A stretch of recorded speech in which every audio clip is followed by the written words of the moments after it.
Sveikas. Labas. Tai būsim rugsėjo 10:15. Tai kaip visą laiką, Kanuose susitinkam. Iki.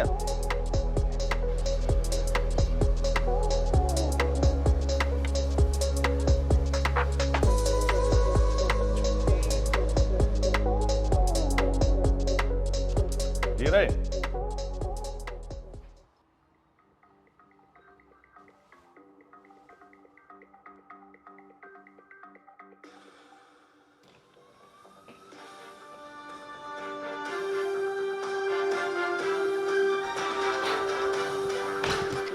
Jai ėmė praėjus vos keliems mėnesiams nuo įsisteigimo. Įmonė tuo metu buvo registruota kelių kvadratinių metrų sandėliuke šiame sostinės daugiabutyje. Ką jūs čia? Nei pašto dėžutės. Taigi panoramą žiūrim, matei naujienas. Kokios naujienos? Kokia panorama? Kanai, klientai laukia. Tai pala. Kuriam sirusą.